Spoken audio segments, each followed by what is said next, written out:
Salutations distinguées. Bienvenue dans cette vidéo qui est la suite et la fin de la première vidéo sur les Templiers. Entrons dans le vif du sujet, le trésor des Templiers, le plus grand mystère de la confrérie.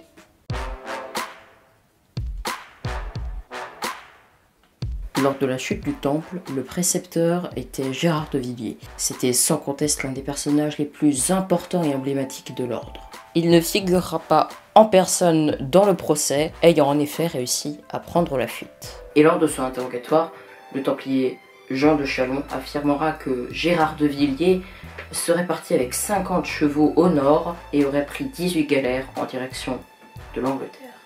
Pourquoi autant de moyens sont-ils utilisés? Serait-ce pour cacher le trésor loin de Paris? De Chalon dira aussi que son fils, Hugues, se serait enfui avec le trésor de son oncle. Alors là, ça fait gros. Quel peut bien être ce trésor? Ce dont on est sûr sur cette légende, c'est que le trésor serait d'une grande richesse.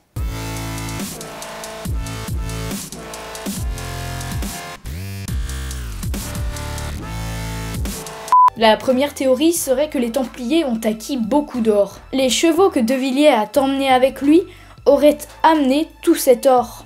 Cet or venait sans doute de différents pillages qui se sont déroulés lors de conquêtes en Terre Sainte, mais aussi de taxes foncières, puisque de nombreuses commanderies parsemaient le territoire français. Ce coffre aurait contenu, selon Guillaume Clignet à la Chambre des comptes, 1189 pièces d'or et 5010 pièces d'argent. Ce coffre n'était pas très bien dissimulé puisque caché sous le lit d'un pêcheur de Moret-sur-Loing. Quoique, les meilleures cachettes sont souvent les plus simples. Mais de toute façon, qui aurait pu se douter que ce simple pêcheur serait si riche? Eh bah ouais. Sinon, on a la théorie de Gérard de Sède, un écrivain du siècle dernier. Il fait état d'une évacuation de 3 chariots camouflés vers Boulogne-sur-Mer. Là-bas, les Templiers y possédaient une grande flotte de bateaux commerciaux. De là, c'est simple, on les aurait emmenés dans un navire en direction de l'Angleterre ou de l'Écosse. Ça élargit encore plus le champ des possibles, sauf s'ils sont passés par une de leurs propriétés. Un château bien connu de tous les chercheurs de ce trésor, le château de Gisors, dans l'Eure, en Normandie. Mais le château de Gisors a des liens très particuliers avec les Templiers, bien que non construits par eux. En effet, de 1158 à 1160, il leur fut confié lors d'une trêve entre le royaume d'Angleterre. Puis, de 1310 à 1314, il servit de prison pour Jacques de Molay, encore lui. Mais les Templiers avaient des centaines de propriétés. Pourquoi Gisors aurait-il attiré leur attention tant que ça? Pour répondre à cette question, il faut s'intéresser au profil d'un homme. Roger Lemoy. Obsédé par le trésor, l'homme s'improvise archéologue. Il va donc creuser sous le château, et tout cela dans le plus grand secret. Jusqu'à affirmer un jour avoir découvert une énorme crypte sous le château. 9 mètres sur 30, des sarcophages en pierre, des coffres en fer. Incroyable. Aurait-il découvert le secret des Templiers?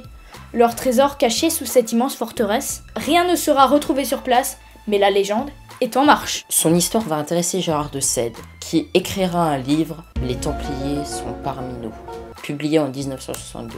Ils sont parmi nous. Mouh. 6 hours later.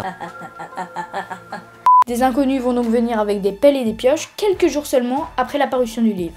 Cela a connu un succès fou, l'État a même dû intervenir. André Malraux, alors ministre des Affaires culturelles, ordonne des fouilles qui resteront vaines. Pire! À force de creuser sur le but sur lequel le château repose, il a été mis en péril et a menacé de s'effondrer. Mais alors, Lemoy aurait-il menti? Il est vrai qu'il n'a pas extrêmement bonne réputation. Connu pour être un mythomane averti, on peut penser que son histoire est du flanc. Mais retournons un peu dans le passé, en 1885, et plus précisément le 22 mai. Un nouvel abbé est nommé, Béranger Saunière, et va être à l'origine de l'un des plus grands mystères de la région. En 1891, il décide de rénover l'église et le presbytère. Mais ce n'était pas qu'une simple rénovation de façade. Il a fait faire toutes sortes d'enjolivures et de statues. Mais ça ne s'arrête pas là. Peu de temps après la fin de ses premiers travaux, il se lance dans de nouvelles constructions juste à côté de l'église. Une villa, un grand jardin, une serre, une terrasse, une tour. Mais tous ces travaux soulèvent une grande question. D'où avait-il tout cet argent? C'est en partie grâce au pillage de tombes et au trafic de messes.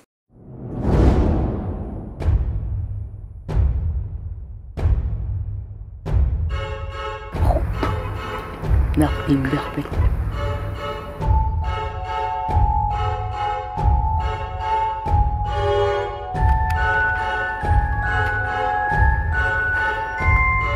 Me cherche pas des noms si tu veux de l'Hermès. Allez, combien? 1000, 2000, 3000, 400, 500? Donne-moi tout ce que tu as.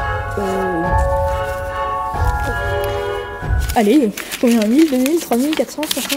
Pour le reste, on ne sait pas. Et c'est cela qui entraîna un nombre considérable d'hypothèses qui tournent toutes autour du même point. Aurait-il trouvé un trésor? Mais dans ce cas, lequel? Le trésor des Volques tectosages, un peuple gaulois ayant pillé le sanctuaire d'Apollon de Delphes.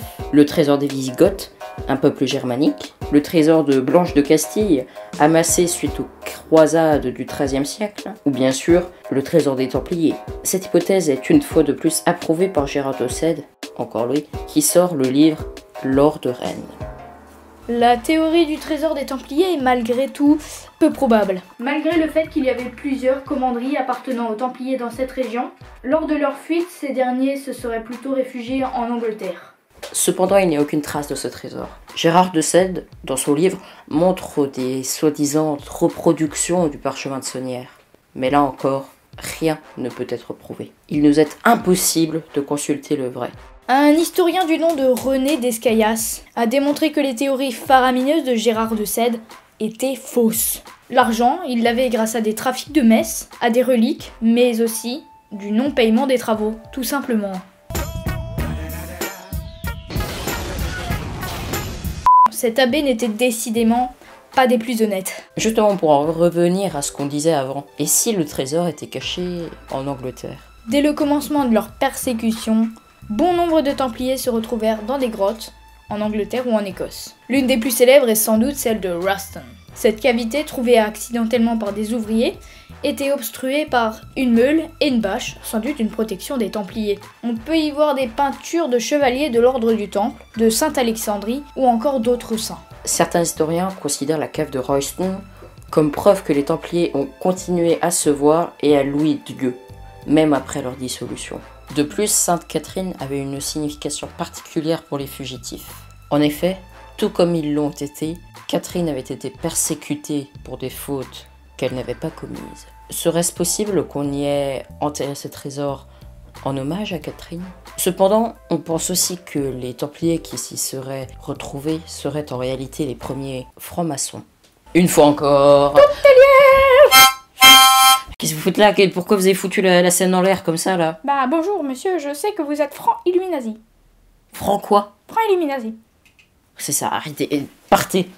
Pardon. Partez. Il m'a percé à jour. Il a découvert mon secret. Qu'est-ce que je vais bien pouvoir faire?